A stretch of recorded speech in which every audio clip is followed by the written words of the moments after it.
O tema de hoje, como já foi divulgado, é a conclusão do Livro dos Espíritos, e é realmente um grande prazer poder falar sobre essa obra, que é a obra de base da nossa querida doutrina espírita.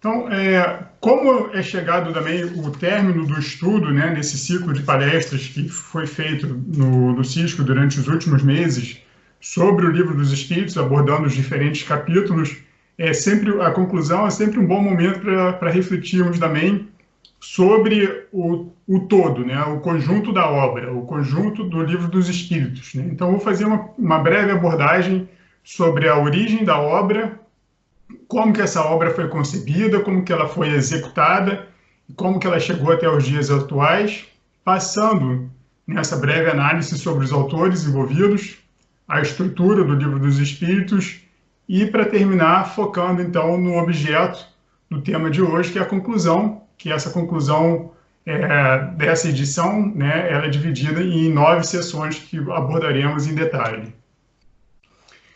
É sempre válido e é muito importante recordarmos, né, a passagem de João na Bíblia, né, no capítulo 14, onde Jesus diz aos apóstolos: "E eu rogarei ao Pai, e ele vos dará outro Consolador, para que fique convosco para sempre. O Espírito de verdade, que o mundo não pode receber, porque não o vê nem o conhece, mas vós o conheceis, porque habita convosco e estará em vós. Não vos deixarei órfãos, voltareis para vós. Mas aquele Consolador, o Espírito Santo, que o Pai enviará em meu nome, esse vos ensinará todas as coisas e vos fará lembrar de tudo quanto vos tenho dito." Então está em João, capítulo 14, versículos 16 e 18 e 26. Aí então Jesus, há 2000 anos atrás, já havia mencionado, né, que após a sua partida, ele depois traria, né, o Consolador prometido, que, como nós sabemos, os estudiosos da doutrina espírita, veio a ser a doutrina espírita, né, a terceira revelação. Sobre a codificação e as pessoas envolvidas, é importante nós também analisarmos quem foi o escolhido dentre o Jesus, o governador do planeta Terra, para trazer a doutrina espírita, né, o codificador. Então, No Caminho da Luz, um livro publicado por Chico Xavier, o autor espiritual, nosso querido Emmanuel, na data de 1939, tá? Então já temos aí praticamente 80 anos dessa obra. Ele menciona no capítulo 22, aproximavam-se os tempos em que Jesus deveria enviar ao mundo o Consolador, de acordo com as suas auspiciosas promessas. Apelos ardentes são dirigidos ao Divino Mestre, pelos gênios tutelares dos povos terrestres. Assembleias numerosas se reúnem e confraternizam nos espaços, nas esferas mais próximas da Terra. Um dos mais lúcidos discípulos do Cristo baixa ao planeta, compenetrado de sua missão consoladora. E 2 meses antes de Napoleão Bonaparte sagrar-se imperador, obrigando o Papa Pio VII a coroá-lo na igreja de Notre-Dame, em Paris, nascia Allan Kardec, aos 3 de outubro de 1804, com a sagrada missão de abrir caminho ao Espiritismo, a voz do Consolador prometido ao mundo pela misericórdia de Jesus Cristo. Então, só para fazermos esse elo, né, importante, na Bíblia, a descrição de João, em que Jesus havia mencionado que após a sua partida viria um Consolador, por meio do Espírito de verdade, e aqui nesse relato feito pelo Espírito de Emmanuel, pela psicografia de Chico Xavier, de que Jesus, então, no século XIX, reuniu uma pleiade de espíritos, um grupo seleto de espíritos, e decidiu que um deles seria o escolhido para encarnar e desbravar, trazer a doutrina espírita, o Consolador prometido, à Terra, né? Eu acho também importante nós vermos que quem dentre esses espíritos que participavam desse seleto grupo que Jesus aglomerou, quem seria o escolhido, né? Quem era o espírito de Allan Kardec? Na Revista Reformador de 1978, Chico Xavier, mais uma vez, então praticamente 40 anos após o Caminho de Luz,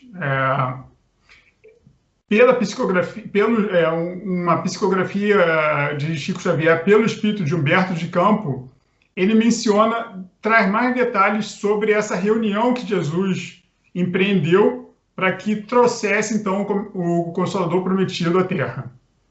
Então, lendo para vocês esse breve texto aqui do Reformador, da Revista Reformador, é importante mencionar que a Revista Reformador é a única revista que está em publicação no Brasil, né, há mais de um século, sem nenhuma interrupção. Tá? É a única revista que perdurou durante todas essas décadas, mais de 100 anos. Lembrando Kardec, depois de se dirigir aos numerosos missionários da ciência e da filosofia destinados à renovação do pensamento do mundo no século XIX, o mestre aproximou-se do abnegado Ian Rouge e falou generosamente: não serás portador de invenções novas, não te deterás no problema de comodidade material à civilização, nem receberás a mordomia do dinheiro ou da autoridade temporal, mas deponho-te nas mãos a tarefa sublime de levantar corações e consciências. A Assembleia de Orientadores das Atividades Terrestres estava comovida, e ao passo que o antigo campeão da verdade e do bem se dirigia alarmado de santas emoções, Jesus continuava: é indispensável estabelecer providências que amparem a fé, preservando os tesouros religiosos da criatura. Confio-te a sublime tarefa de reacender as lâmpadas da esperança no coração da humanidade. E continua: o evangelho do amor permanece eclipsado no jogo de ambições desmedidas dos homens viciosos. Vai, meu amigo, abrirá novos caminhos a sagrada aspiração das almas, descerrando a pesada cortina de sombras que vem absorvendo a mente humana. Na restauração da verdade, no entanto, não esperes os louros do mundo, nem a compreensão dos teus contemporâneos. Ante a emoção dos trabalhadores do progresso cultural do orbe terreno, o abnegado Ian Rouge recebeu a elevada missão que lhe era conferida, revelando a nobreza do servo fiel, entre júbilos de reconhecimento. Daí a algum tempo, no albor do século XIX, nascia Allan Kardec, em Lyon, por trazer a divina mensagem. Espírito devotado jamais olvidou o compromisso sublime, ao fim da laboriosa tarefa. O trabalhador fiel triunfara. Então, nós que estudamos a doutrina, também eu acho que é importante termos uma ideia de quem foi o escolhido por Jesus para trazer a doutrina espírita, né? Então, nós sabemos que o professor Hippolyte Léon Denisard Rivail, né, que depois passou a utilizar o codinome ou o nome de uma existência anterior como Allan Kardec, do seu tempo como druida, né? Ele, em uma de suas encarnações, ele também foi um protestante, um padre protestante bastante famoso, da antiga, da agora Tchecoslováquia, né, da cidade de Praga. Ele foi um grande acadêmico, um grande estudioso e, além de tudo, um grande religioso, né? Chegou a ser reitor da Universidade de Praga e trouxe também, né, sempre a sua religiosidade muito em alta, né, mas ele combateu de uma forma bastante ardente toda a autoridade que não viesse do Cristo ou que não fosse aquelas da Bíblia. Então, ele combatia toda a autoridade eclesiástica, apesar de fazer parte do grupo, né, ele era contrário também à autoridade papal, dizendo que acima de Cristo não havia nenhuma outra autoridade, que todos nós deveríamos ser livres pensadores, não nos atermos a nenhum tipo de hierarquia, autoridade, qualquer que seja, a não ser aquela do Mestre Jesus, né?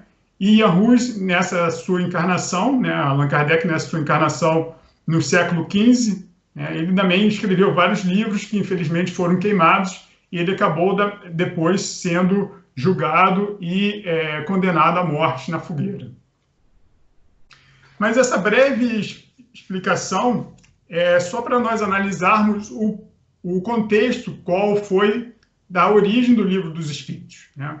É muito importante, né, agora que a gente está vamos abordar a conclusão do livro, é muito importante nós nos lembrarmos de que o Livro dos Espíritos ele tem uma origem divina, né, como nós vimos, ele já vinha sendo preparado há milênios, desde o Jesus Cristo mencionou já antes da sua partida de que viria o Consolador. Então, obviamente que a origem da doutrina espírita ela é uma origem divina, ela foi iniciada pelos espíritos, pela coordenação do Espírito da Verdade, pela coordenação de Jesus, juntamente com vários outros espíritos de escola, que nós veremos, também mencionaremos, como Santo Agostinho, São Luís, Swedenborg e tantos outros, mas teve um fator primordial, que necessitava alguém na Terra encarnado para que materializasse, de certa forma, concretizasse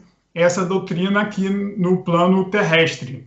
Então, esse escolhido, que foi o Allan Kardec, que nós vimos que na encarnação posterior como Ian Rus, ou João Rus, né?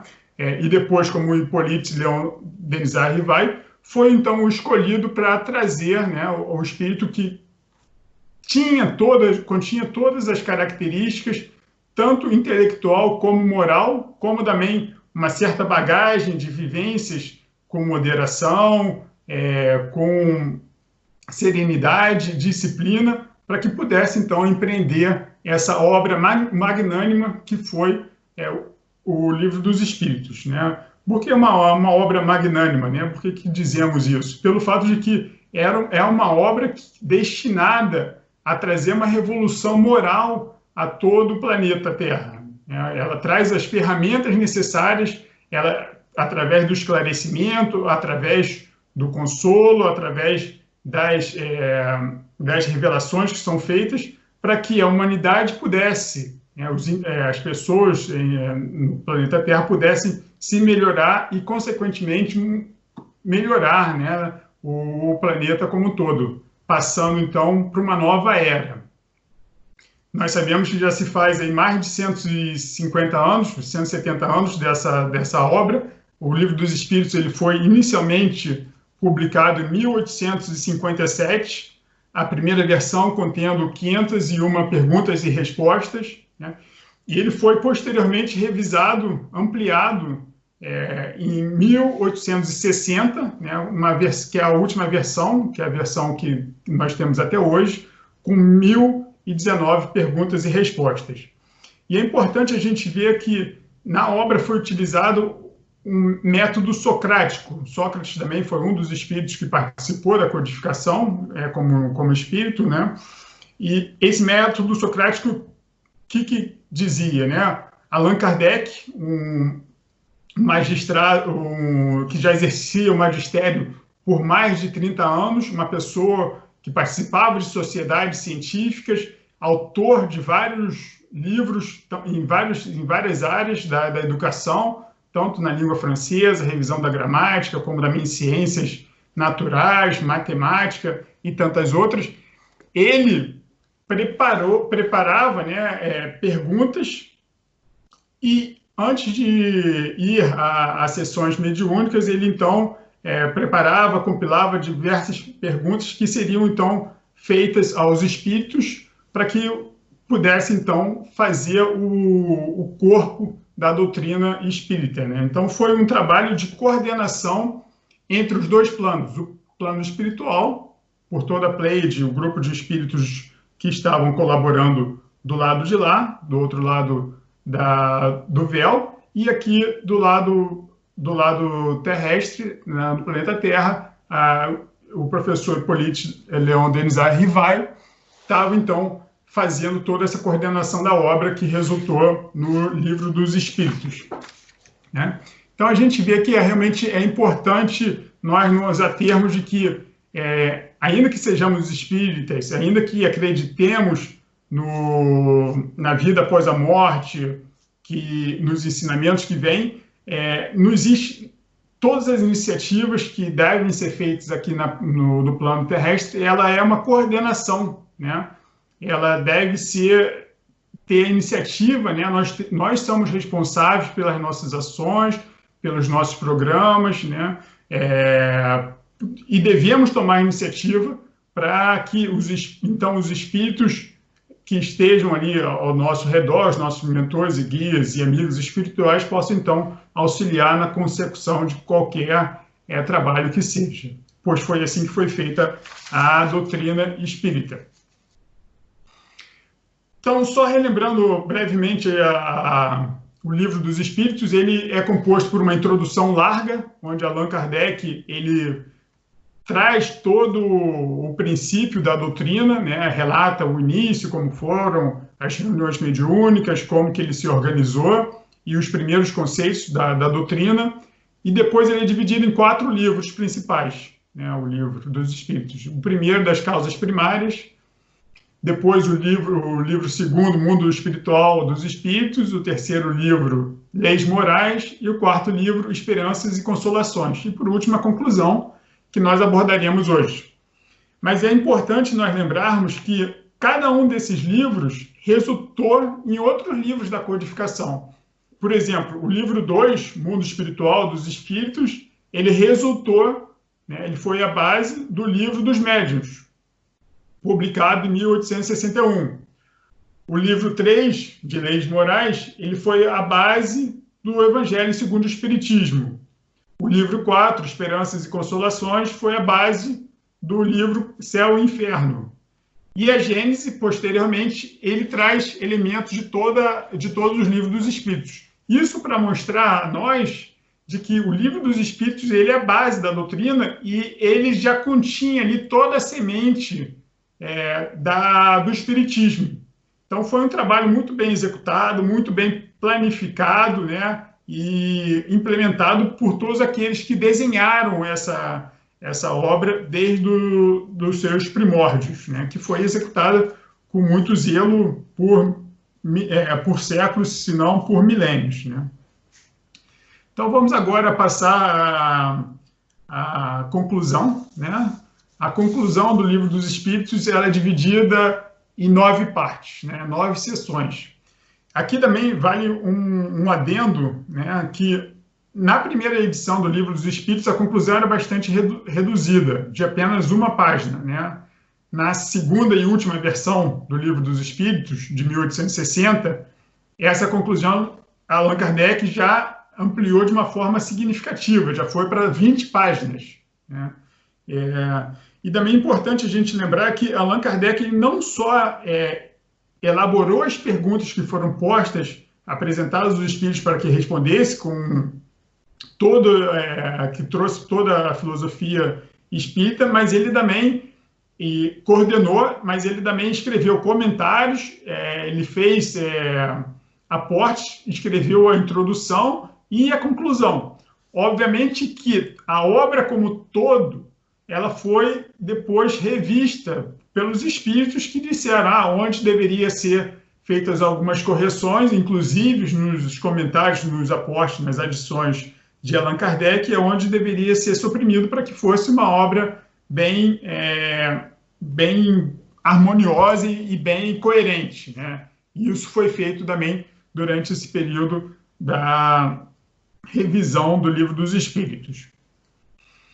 Então, começando pela seção 1, Allan Kardec, na conclusão, ele brevemente menciona a origem do Livro dos Espíritos, né, aqui do lado de alguém encarnado, né, que ocorreu inicialmente pelas mesas girantes. O que foi as mesas girantes? No século XIX, havia vários relatos de que as mesas estavam dançando, estavam falando, respondiam perguntas, que elas levitavam, que elas ficavam em um pé só e faziam batidas com o pé no chão para responder determinadas perguntas daquelas pessoas em volta, e acabou se tornando um grande atrativo, né? Há várias pessoas que às vezes se reuniam em bares, restaurantes ou em seus próprios lares para tentar conversar com essas mesas, né? E esses fenômenos estão relatados em diversos jornais da época, tá? Eu já pesquisei, existe vários, procurando na internet, você acha os originais desses jornais mencionando, e a maioria das pessoas tomou aquilo como uma brincadeira, um fato a mais, sem se debruçarem sobre o que estava por trás de todos aqueles efeitos, né? Allan Kardec, como um grande observador, né, um grande pesquisador, ele que foi educado aqui em Verdun, na Suíça, pelo Pestalozzi, ele tinha essa aptidão de observar determinados fenômenos naturais e querer conhecer a fundo qual que eram as explicações. E o mesmo ocorreu com as mesas girantes. Então, em 1855, ele foi convidado para uma sessão mediúnica, onde ele presenciou essas mesas girantes, e ele quis descobrir a fundo o que estava por trás, qual que era a força que fazia mover aquelas mesas e, acima de tudo, qual que era a inteligência que fazia com que aquelas mesas respondessem a perguntas feitas pelos interlocutores presentes na reunião, né? E daí ele tira uma conclusão muito simplória, mas extremamente lúcida e importante, de que atrás de qualquer causa inteligente, né, de qualquer efeito inteligente, há necessariamente uma causa inteligente, né? Então, esse foi um dos motivos pelos quais ele quis se aprofundar mais no estudo daquelas mesas girantes.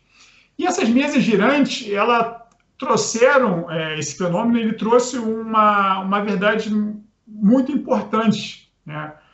Ainda que existisse, né, desde os povos celtas aqui na Europa, ou os povos indígenas em outras partes do mundo, ou as tradições orientais no hinduísmo, no budismo, sobre o espiritualismo, o mundo ocidental ele era muito fechado para questões que não fossem estritamente racionais, né, que não pudessem ser comprovadas por meio da ciência, de uma forma objetiva, né? Então, esses fenômenos eles fizeram com que dessem luz, né, à existência de algo mais além da matéria, né? Mencionando que não existe apenas o físico, né, o materialismo, existe algo mais que seria o espiritismo e estaria então provado por meio desses fenômenos que estavam acontecendo por toda a Europa e também na América do Norte, né? Existe o autor do livro Sherlock Holmes, o Arthur Conan Doyle, ele menciona que naquela época foi uma invasão organizada dos espíritos, dizendo que todos esses fenômenos que estavam ocorrendo de uma forma bastante explícito, ele tinha um propósito maior, né? E esse propósito foi muito bem estudado e detalhado por Allan Kardec. Então, o livro, a seção 2 da conclusão sobre o espiritismo e materialismo, Allan Kardec ele menciona que todas as religiões elas são baseadas em revelações, né, como, por exemplo, as leis mosaicas, né, em revelações que vêm do outro plano, e muitos dos fatos ou feitos de santos, considerados então fatos milagrosos, né, eles estavam então recebendo, por meio dessas respostas que foram feitas no Livro dos Espíritos, a explicação devida, que nada mais era do que efeitos mediúnicos, né, ainda que por leis cientificamente não conhecidas à época, mas que estavam então sendo explicadas de uma forma bastante clara e bastante precisa pelos espíritos participando da codificação do Livro dos Espíritos. O livro, a seção 3 dessa conclusão, aborda a fé no futuro e resignação, pregando o amor, né? Então, o Allan Kardec ele menciona que um dos principais aportes do Livro dos Espíritos, né, ele já prevendo toda a consequência dessa nova filosofia, seria basicamente reforçar a fé no futuro, né, para que todos nós soubéssemos de que o mundo, a nossa vida não termina com a morte, são apenas intercâmbios que fazemos, estágios que fazemos em diferentes planos da dimensão, né, tanto encarnados como desencarnados. Então, para que pudéssemos ter uma fé no futuro de que tudo passaria, tudo sempre terá um progresso, para aceitarmos as dificuldades com resignação, né? Resignação é importante sempre mencionar que não quer dizer inércia, né? Apenas uma aceitação daquelas provações para que pudéssemos, então, superá-las sabendo de que o plano de qual fazemos parte é um plano maior, é um plano mais amplo. E também a filosofia que pregava, acima de tudo, a supremacia do amor. O amor universal, não o amor de família, o amor interessado, né? Mas dentre dos ensinamentos que estavam sendo recebidos pelos espíritos por meio do Livro dos Espíritos, né? O amor universal a todos os seres do planeta Terra. A seção 4 do Livro dos Espíritos, né, ele traz a lei principal, que é, aliás, a última lei que está no livro 3 das leis morais, que é a lei de justiça, amor e caridade, onde ele menciona nessa conclusão de que dessa lei derivam todas as outras. Quais são todas as outras? A lei do progresso, a lei do trabalho, a lei da vida em sociedade, né? Então, todas essas leis elas estão contidas nessa lei maior, né, de justiça, amor e caridade, que é a base, né, de cura para a humanidade, que é a base pela qual, uma vez bem compreendida e bem executada, implementada pelas pessoas, a justiça, o amor e a caridade, né, ela levaria à cura e ao progresso de toda a humanidade.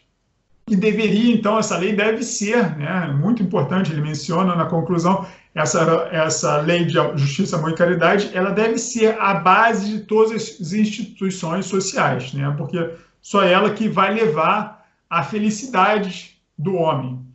E ele menciona já nessa conclusão de que a felicidade do homem ela está intrinsecamente ligada a todas as relações sociais pelas quais estamos envoltos, né, envolvidos.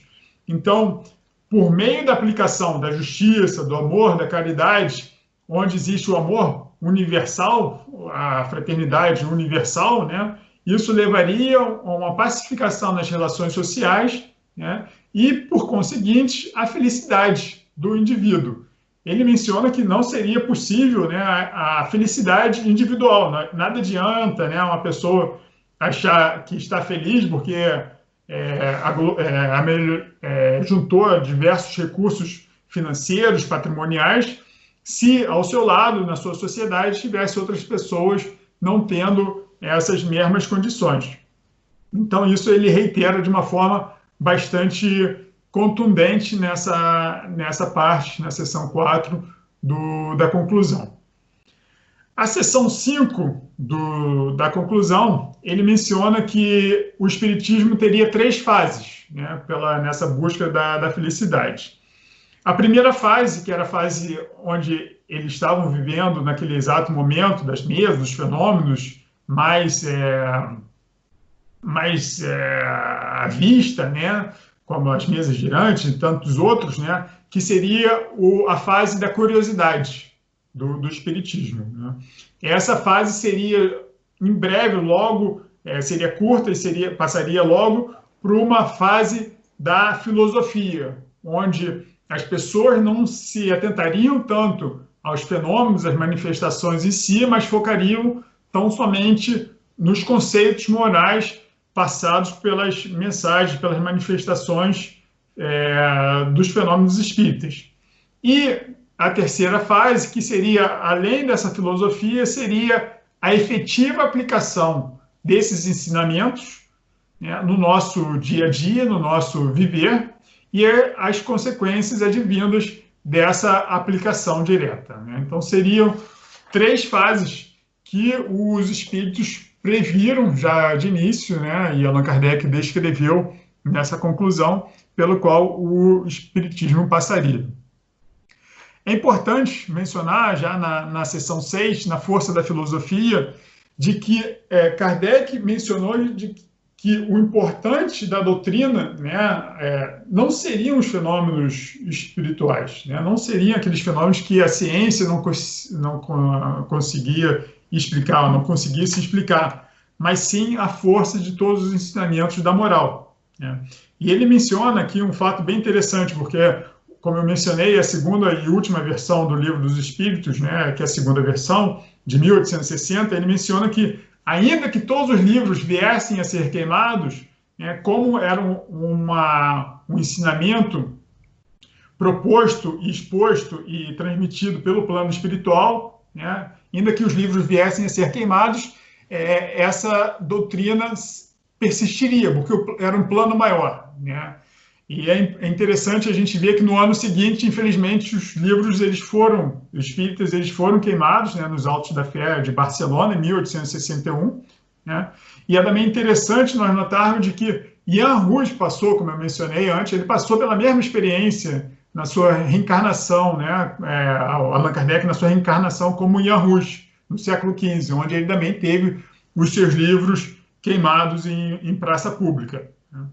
Mas Kardec aqui nessa conclusão, voltando para a conclusão, na seção 6, a força da filosofia que ele menciona, trazendo, né, a moderna ciência espírita, trazendo todo o conhecimento que estava esparso em diferentes correntes, mas principalmente no cristianismo, né, ele traduzia toda aquela linguagem metafórica, alegórica, para conhecimentos mais claros, mais objetivos, mais pragmáticos, para que todas as pessoas tivessem acesso.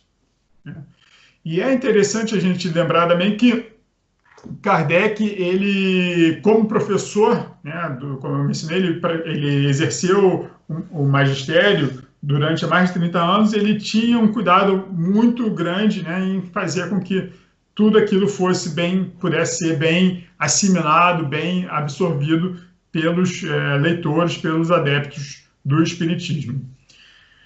A seção 7, ele menciona que existem 3 tipos de adeptos, Kardec menciona que existem 3 tipos de adeptos ao Espiritismo e 3 tipos de adversários, né?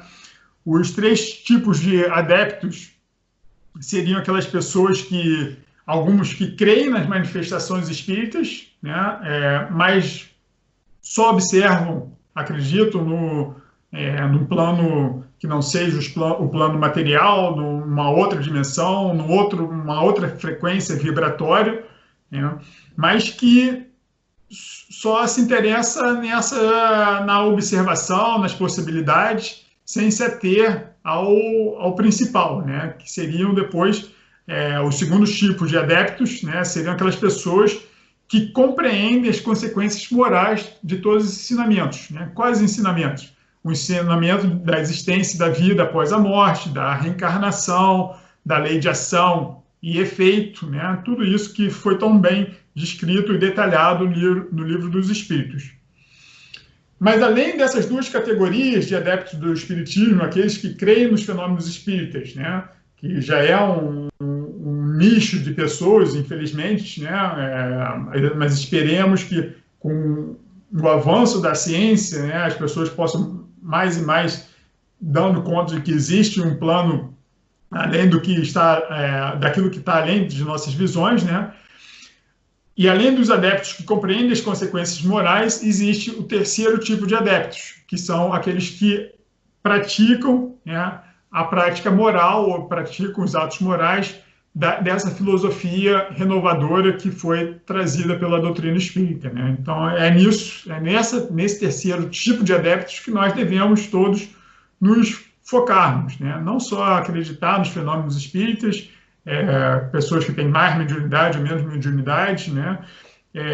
Compreender as consequências morais, mas, acima de tudo, o importante, né, como a gente sempre reitera dentro do Espiritismo, é a prática do bem, a prática da moral, através da caridade, através da benevolência, da indulgência, né, de tudo isso que a doutrina realmente tenta fazer, essa nossa reforma íntima. Ela também menciona 3 tipos de adversários, né, na seção 7 da conclusão, 3 tipos de adversários ao espiritismo, que são aqueles que negam a tudo, né, que não querem saber de nada além do que esteja no seu mundinho, ou aquilo que seja ditado por outras pessoas, né, aquela pessoa que tem preguiça de ir além, ou medo, né. Um segundo tipo de adversários do espiritismo seriam aqueles que combateriam por ter interesse pessoal, né, que às vezes não querem perder um poder ou que detém em razão de um conhecimento a mais, em razão de um poder mediúnico ou um conhecimento, né? E o terceiro tipo de adversário seria aquela pessoa que, ainda que reconhecesse a validade e a preciosidade dos ensinamentos morais da doutrina espírita, ela teria, então, medo, né, pelas consequências advindas desses ensinamentos, né? Então, seria aquela pessoa que, achando a moral espírita muito severa, né, e, consequentemente, não estando preparado para absorver e, principalmente, para praticar tudo aquilo que é ensinado por meio da doutrina espírita, seria, então, também um adversário ao espiritismo, né? Outro ponto interessante que o Kardec traz nessa conclusão, na seção 8, é a moral do Cristo, né? Ele mencionando que Jesus, ele pregou sempre a caridade universal, né? E que o Espiritismo não trazia nada além do que o Jesus, em termos de moral, Jesus havia pregado. E é interessante que, hoje em dia, principalmente, tanto alguns espíritas, obviamente pessoas que não se detêm tanto ao estudo, ou outras pessoas que observam o espiritismo de fora, mencionam que Kardec cometeu um erro grande, né, por ter depois desviado uma ciência tão importante, um detalhamento, uma catalogação que ele fez de todos os fenômenos mediúnicos, né? Porque que depois ele passou ao lado religioso. Isso, na verdade, é mentira, né? Por vários motivos.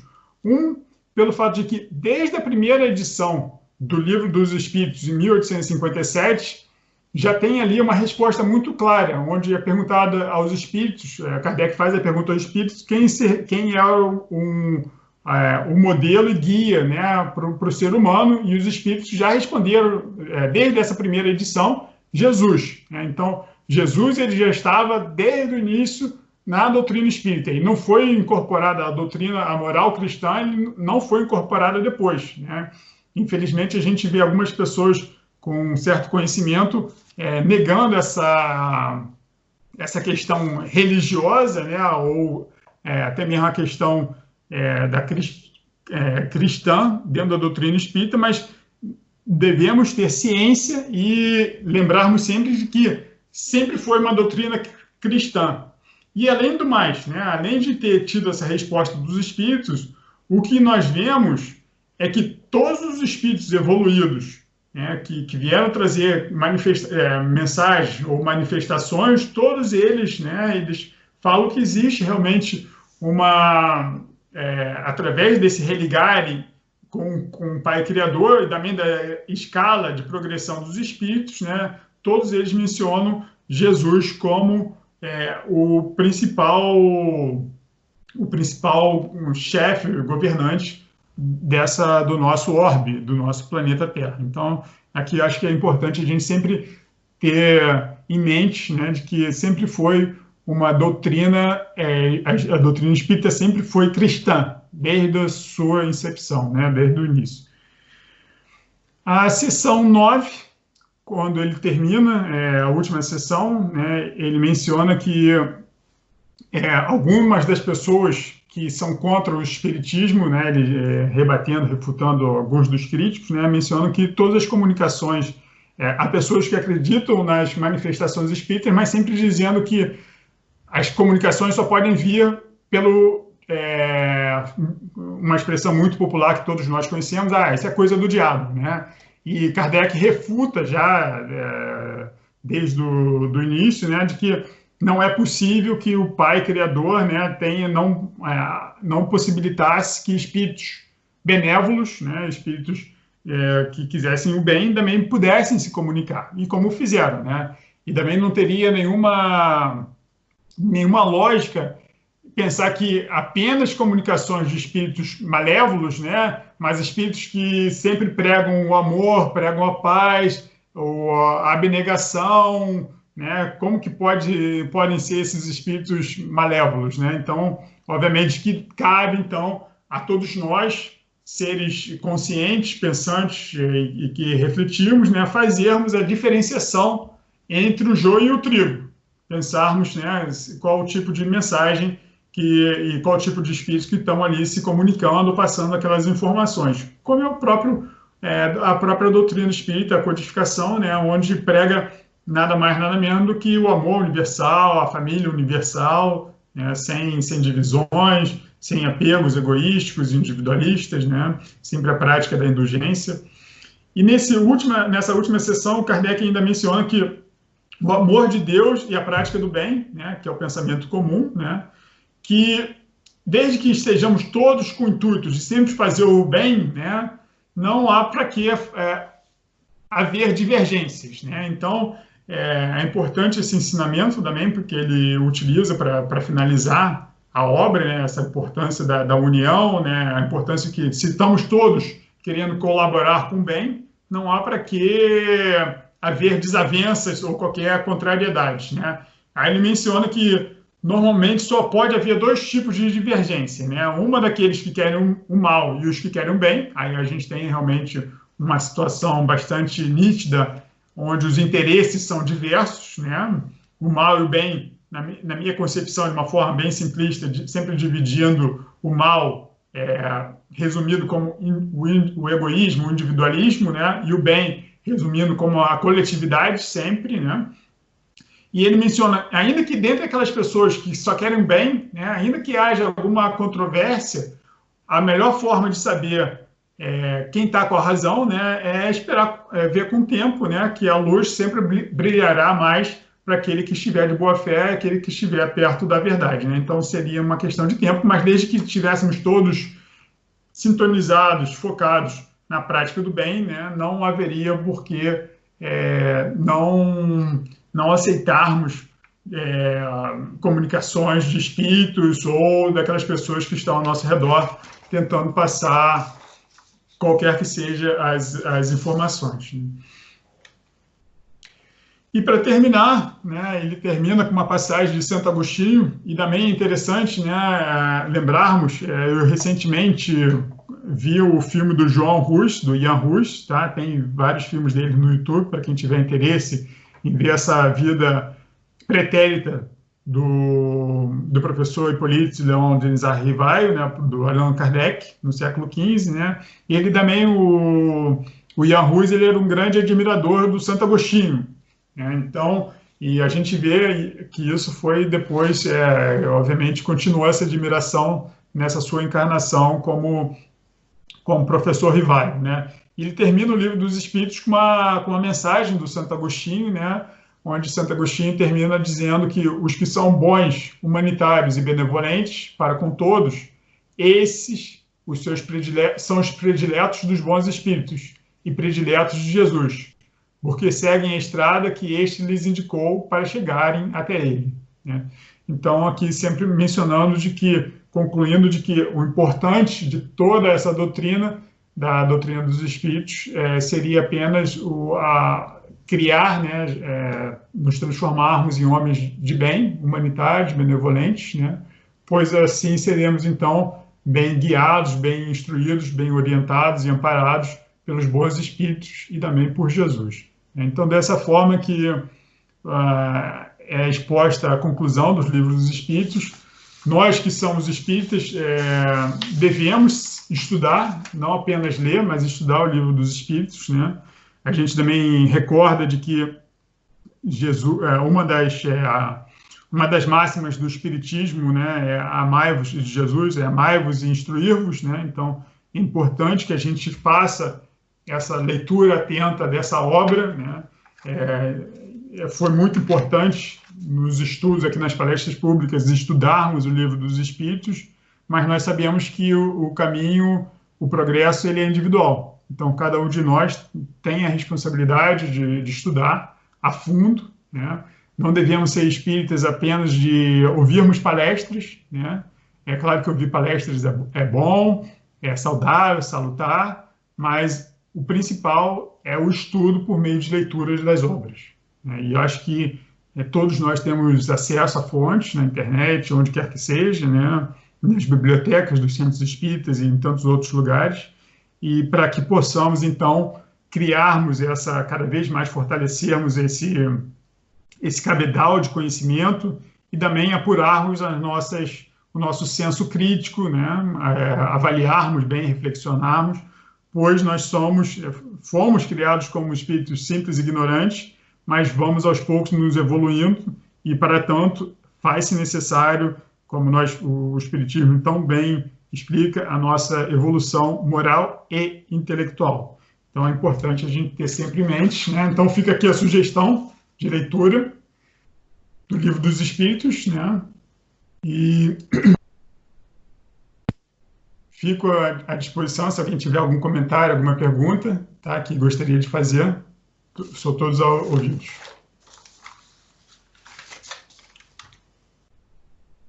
Obrigado, Robson. Eu gostaria de colocar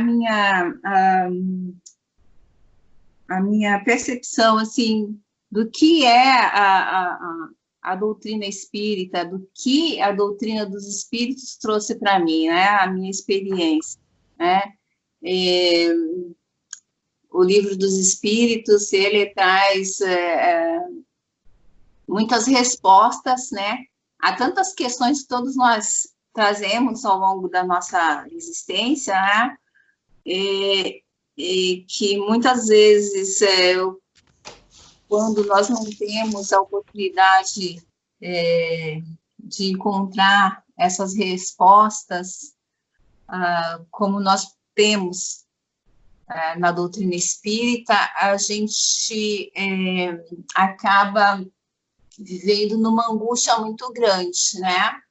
E a beleza da doutrina espírita é essa, ela traz essa revelação que consola, né? Ela traz esse consolo de que nós somos seres imortais, né? Espíritos imortais, de que a vida continua. Ela nos explica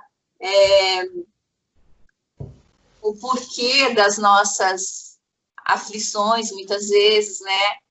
Nos trazendo, então, essa percepção de como passar, né?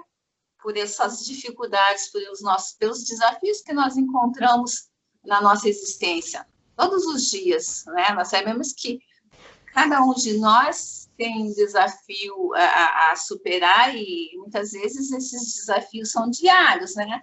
E principalmente esse desafio, ele é bem profundo, muitas vezes, que nós nem nos damos contas, porque ele vem de existências pretéritas, né? E a doutrina espírita dá essa oportunidade para que a gente possa encontrar essas respostas quando ele nos convida a nos olhar, né? A buscar em nós a resposta para essas questões, né? O que é necessário que nós compreendamos, o que é necessário que nós mudemos no nosso ser, né? Porque nós nascemos para evoluir, para crescer, né? Evoluir espiritualmente, e muitas vezes nós falhamos, e isso fica registrado, e a doutrina espírita nos dá essas respostas, né? Como nós trazemos esse sentimento de que algo precisa ser feito, né? Como espíritos imortais. Então, para mim é gratificante, e a cada dia a doutrina espírita me traz uma esperança nova, né? De que a gente pode recomeçar a cada momento, e a gente pode se transformar, né? Todo momento. E que nós somos destinados a nos tornarmos seres puros, né? Espíritos puros.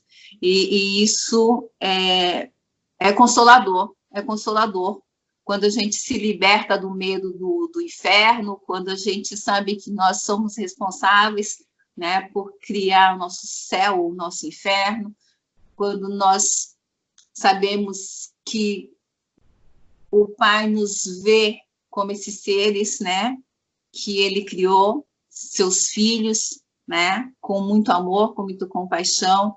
Então, isso fortalece muito, para que a gente possa continuar a caminhada. Não, obrigado, Clara. Concordo plenamente com o que você mencionou. E eu acho importante a gente também sempre lembrar que a doutrina espírita sempre menciona do empoderamento, como você mencionou, né? Está tudo nas nossas mãos. Então, em algumas situações que às vezes nós passamos, podemos ter plantados em vidas pretéritas e saberemos, né? A gente vai saber, né? E às vezes são faltas de também a omissão que nós talvez estejamos praticando nessa vida, né? Então, é importante a gente também sempre ter com esses conhecimentos, né, a importância da não omissão, da não inércia, né, da ação, né, da proatividade nas pequenas decisões das nossas vidas, né? Seja nos nossos lares, nos nossos trabalhos, nos nossos estudos, né? É importante a gente, sabendo da esperança, da fé que a doutrina espírita cria, de que não vai terminar com a morte, né? Que a gente então possa, aos poucos, ir plantando, né, as novas sementes, as novas ideias, as novas ações, né? Nunca permanecendo e nunca recalcitrando ou sempre reclamando, né? Eu acho que é importante a gente sair dessa posição de vitimista, né? Isso a doutrina também reforça muito em diferentes obras, né? Que está tudo nas nossas mãos, né? Então, como você muito bem mencionou, ela traz essas ferramentas de fé, de esperança, de consolo, né, que são importantes. Sabemos que as aflições são as mais diversas e variadas possíveis, né, em todos os lares, independente do rico, do pobre, onde quer que seja, no Brasil, na Suíça, né? Mas é importante a gente saber que tudo passa, tudo tem um propósito, que devemos viver o presente, o agora, de uma forma leve, tranquila, né, para superarmos como pudermos, mas também ir aos poucos construindo o mundo do amanhã.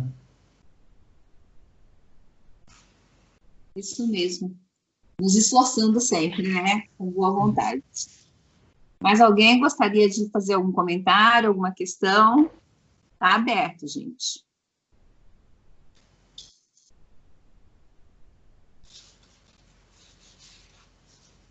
Acho que não, né?